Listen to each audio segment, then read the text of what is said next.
Oi, gente. Um grupo de bolsonaristas no Congresso brasileiro produziu uma cena realmente ridícula ao tentar fazer um jogral sobre a fome, querendo se esquecer, claro, do período de fome e da fila do osso na época do governo Bolsonaro. Mas aí eles tiveram a resposta do Lindenberg Farias, o excelente deputado federal Lindenberg Farias. Vamos assistir e comentar. Na ordem do dia, retornaremos à lista dos breves comunicações. Presidente. Perfeito. Perdão, desculpa aí, gente. Já encerrou, presidente. Presidente, ordem do Pelo dia. tempo da liderança, por favor, o delegado Paulo Bilis. Todo mundo lembra do Lula dizendo que tinha 33 milhões de crianças passando fome na rua? Vocês lembram disso? Que depois ele confessou que era mentira. Ele inventou esse número, porque ele achava bonito falar pro francês, pro inglês, que tinha 33 milhões de crianças passando fome no Brasil. Era essa a frase de efeito dele. O Lula sempre mentiu sobre comida no Brasil. Sempre. E a gente tá vendo agora, o povo tá reclamando sobre o preço dos alimentos. Se comprometeu em fornecer quentinhas. Opa! Isso aqui, ó, que a gente trouxe, né, pro plenário hoje. Quentinhas, marmitas, né? A marmita para ajudar o povo que não tem o que comer. O Boulos tá nesse esquema, tá? O cara que queria ser prefeito de São Paulo mandou 200 mil reais que viraram quentinhas fantasmas. Sabe o que eles forneceram? Olha lá, a quentinha. Nada.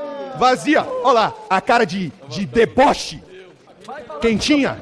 Vazia. Quentinha. Vazia. Quentinha. Vazia. Quentinha. Vazia. Quentinha, vazia! Quentinha, vazia! Vazia. Quentinha. Vazia. Quentinha. Vazia. Quentinha. Vazia. Quentinha. Vazia. Por favor, vamos acalmar os ânimos, chamar de acordo com a ordem pelo tempo de liderança o deputado Gilson Daniel. Pela liderança. Gilson Daniel do Podemos. Depois, Lindenberg. Perfeito. Eu vou mudar a minha fala, ouvindo a oposição. Não existe brincadeira com a fome.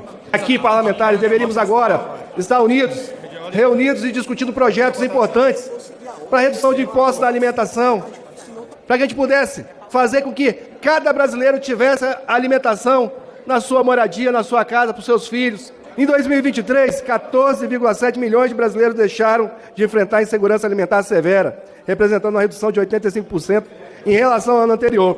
No entanto, o país ainda enfrenta um desafio. Eu vim para o parlamento para defender os mais pobres, as pessoas que mais precisam, e não vim para cá para fazer chacota com a população que mais precisa e mais pobre. Eu estava no meu gabinete quando vi essa cena ridícula de deputados bolsonaristas se amontoando numa tribuna falando sobre marmita vazia. Eu, na verdade, não ia nem responder, deputado Zeca Dirceu, porque primeiro foram covardes, deixaram a ordem do dia passar, quiseram fazer na calada da noite, escondidinho, quando não tinham as lideranças mais aqui. Mas isso daí é o típico deles, e fizeram isso para usar isso em rede social, é muito evidente. Mas eu vim de lá para falar para eles. Eles não têm autoridade alguma para falar de fome, para falar de comida. Os senhores esqueceram da fila do osso no governo Bolsonaro? Sabe quais eram os números? 33 milhões de pessoas passando fome. Ah, exagero. Isso é o dado da ONU. Sabe o que significa? Deputada Érica, insegurança alimentar grave é aquela pessoa que não tem certeza que vai conseguir comer no outro dia. 33 milhões. Sabe quantos já saíram? 22 milhões saíram dessa condição deixada pelo governo do Bolsonaro. Qual a moral de vocês? Vocês votaram na reforma tributária contra zerar o imposto da cesta básica, senhores. Querem falar de inflação de alimentos? Sabe qual foi o número da inflação de alimentos em 4 anos do governo do Bolsonaro? 57%. 2 primeiros anos, 27%. Os 2 últimos, 21%. Quer saber, Tadeu Venere, como foi a inflação de alimentos nos 2 primeiros anos do governo Lula? 7,8%. Último ano do Bolsonaro, a inflação foi de 13,2%. Caiu, sabe para quanto? Para menos 0,52%. Lindenberg fala a verdade nua e crua. Inclusive, o aumento que está sendo sentido agora tem a ver com a especulação financeira que aconteceu, a especulação que fez o dólar subir em relação ao real no final do ano passado, e isso produziu nas importações um aumento do preço, inclusive em parte dos alimentos. Esse preço tende a cair com a queda do dólar, mas a queda não é automática. A queda, primeiro vai ter que terminar o estoque atual, do que já foi comprado. E aí o que for comprado na frente com dólar mais baixo, vai cair um pouco, o que depende, o que tem relação com o dólar. Então, assim, é muito irritante, realmente causa revolta ver essa gente que apoiava um presidente que negava a existência da fome e que recolocou o Brasil no mapa da fome, querer falar de comida cara e de comida barata. Mas vai lá, Lindenberg. Esse ano teve uma inflação de 8%, menor do que a do Bolsonaro. Teve. Por quais motivos? A tragédia no Rio Grande do Sul. O Rio Grande do Sul, deputado Ivan, é um grande produtor de alimentos no país, o maior produtor de arroz. Teve por causa da seca, teve por causa do dólar. Só que nós temos um presidente que está trabalhando. Sabe o que o Lula fez? Chamou os bancos públicos, discutiu no plano safra. Vamos dar financiamento para quem planta arroz e feijão com taxa menor de 1%. Tudo que ele está falando é verdade. Eu já tinha citado a questão do dólar, que foi, inclusive, um ataque especulativo para tentar pressionar o governo. Ficou provado isso, tendo em vista o dólar já está caindo tão rápido, depois do ataque especulativo, né? Teve a tragédia no Rio Grande do Sul, né? Então, tiveram fatores que fizeram a inflação ser alta, realmente, no ano passado. Mas mesmo a inflação alta do ano passado não foi tão alta quanto do período do governo Bolsonaro. E pior, o período do governo Bolsonaro, Bolsonaro não fez nada para tentar amenizar essa situação. Enfim. Ivan Valente, a produção de arroz vai aumentar 15 pontos, 15% esse ano. A produção de feijão, 5%. E aí vem a boa notícia. A inflação, agora de janeiro, foi de 0,16. A menor inflação desde 1994. Isso eles não falam, porque eles só sabem gritar, não têm argumentos. Agora, eu acho que os senhores estão com essa marmita para levar para o Bolsonaro na prisão. Só pode ser isso. Porque falar de corrupção, esses senhores... Qual é a autoridade de vocês? Deviam lavar a boca com sabão. Sabe que o Bolsonaro vai ser preso pela tentativa de golpe de Estado, mas vai ser preso por corrupção. Os senhores esqueceram o roubo das joias. Vou levar a marmita pro Bolsonaro.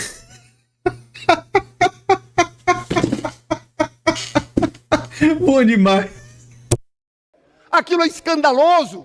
O depoimento do tenente-coronel Mauro Cid. Está lá o pai do Mauro Cid, general Lorena, dizendo o seguinte, que entregou o dinheiro em mãos para o Bolsonaro. Os senhores querem mais? Eu vi aqui, e eu já passo o recado para os senhores, falando de um pacote anti-Janja. Nós não temos preocupação nenhuma com a Janja. Mas sabe qual é o requerimento que eu vou apresentar? De informação de um relatório da Polícia Federal. Tudo gravado, as mensagens. Teve uma hora, as contas de Michele Bolsonaro eram pagas com dinheiro da rachadinha e dinheiro de corrupção. Tem até o nome de uma empresa que tinha contrato da Codevasp, Cedro do Líbano. E o dinheiro chegava lá na conta dos assessores do tenente-coronel Mauro Cid, que pagava as despesas pessoais da Michele Bolsonaro. Venham com esse pacote anti-Janja, que a gente sabe o que é que a gente sabe o que é que tem. É mais grave. A situação, deputado Ivan, era tão grave que teve uma hora, e está tudo gravado no relatório da PF, que o tenente-coronel Mauro Cid liga para a assessora de Michele Bolsonaro, dizendo o seguinte, olha, vai dar errado.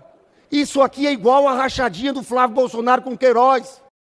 Isso é verdade. O Lindenberg está falando uma coisa absolutamente verdadeira. O Mauro Cid percebeu que aquilo dali poderia ser, iria ser identificado e que iria dar errado para eles, porque...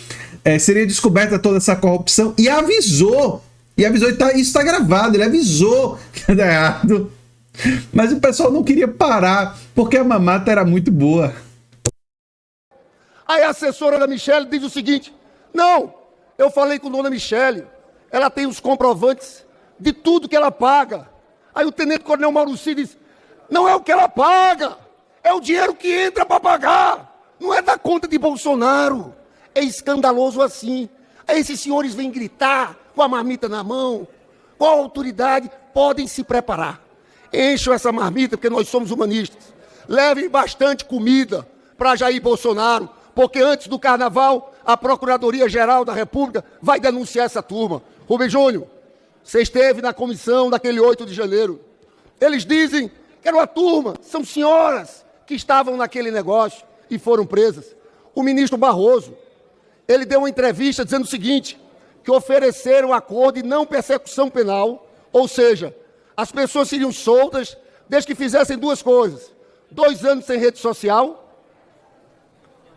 e um curso sobre democracia. 90% não aceitou, porque são radicais que estão envolvidos naquele projeto. E a gente sabe que o 8 de janeiro não está separado da minuta do golpe. Basta ver o depoimento do comandante do Exército da Aeronáutica do próprio Bolsonaro confirmando tudo. A Operação Punhal Verde e Amarelo, um plano para assassinar Lula, Alckmin e Alexandre de Moraes. Tudo isso fazia parte daquele pacote. Eu encerro perguntando aos patriotas: o que é que os senhores acharam do Trump tarifar 25% o aço e o alumínio? Prejudicar empregos aqui no Brasil, empresas brasileiras. Boa pergunta, gostaria muito de ouvir a resposta. Aonde está o Tarcísio? Os senhores com aquela América grande novamente. Cadê a palavra de vocês, patriotas? Falem, patriotas! Falem! Eu quero ver. Por isso que nós fizemos aquele boné, Brasil dos brasileiros. Nós vamos defender o Brasil, vamos defender as empresas brasileiras, vamos defender os empregos aqui. Mas essa turma é cínica. Em silêncio, vários jornalistas procurando o governador Tarcísio, porque foi ele e Eduardo Bolsonaro que começaram. E nada. O governador Tarcísio sumiu, não fala.